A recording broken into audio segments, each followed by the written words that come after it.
we indicated that to have a full regularization of the public service, pension reform is necessary. I never said that unless there is pension reform, there will be no regularization. We are saying the two must go together. Prime Minister Deacon Mitchell says the issue of pension reform must be addressed, but issues will be dealt with one at a time. We have constituted a pension reform committee. We are leaving space on that committee for the Trade Unions Council to appoint a representative to that committee. But we need to speak to the citizens of our country and the public servants in particular. If we don't address pension reform, you may get pension on paper, but when you retire, you will not have a funded pension. And the reality, therefore, is that pension reform must happen for your sake.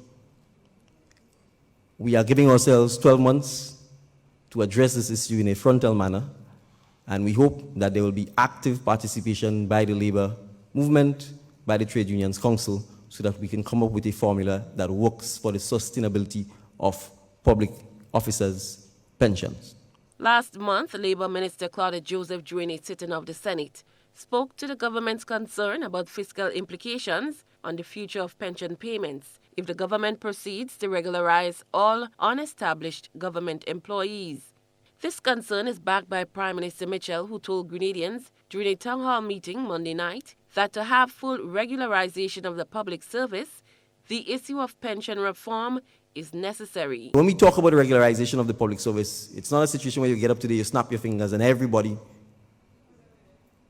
could work for the same money, and everybody could get the same terms and conditions. It is something that has to be done department by department, ministry by ministry, until we get to a position where we have adequate, trained, competent, and motivated staff. The National Democratic Congress campaign promise is to create one public service, with everyone appointed by the Public Service Commission, the PSC. Prime Minister Mitchell says they are aware that government cannot employ everyone, hence its reason to grow the private sector. I'm advised by Minister Andrews that arrangements are going to be made to pay out somewhere in the region of $770,000 this week to persons who applied under the CES program so that they can start their own business or expand their own business. And so the aim is between now and December, on average, to approve and pay out on or about $1 million a week between now and December under the CES program so that we can empower young people in particular and persons wanting to start their own business or expand their own business, in particular the productive sectors, agriculture, fishing, agro-processing, etc. Attorney General and Legal Affairs Minister Joseph warned in the Senate that contract work and pension reform must go together, or it will bloat the public service, cause irreparable damage to the economy, and threaten future pension payments. And said we would pay the pension, and whether it's the 15th or the 30th of November, or whether it's between the 15th and the 30th of November, the pensions are going to be paid. The words of Prime Minister Deacon Mitchell.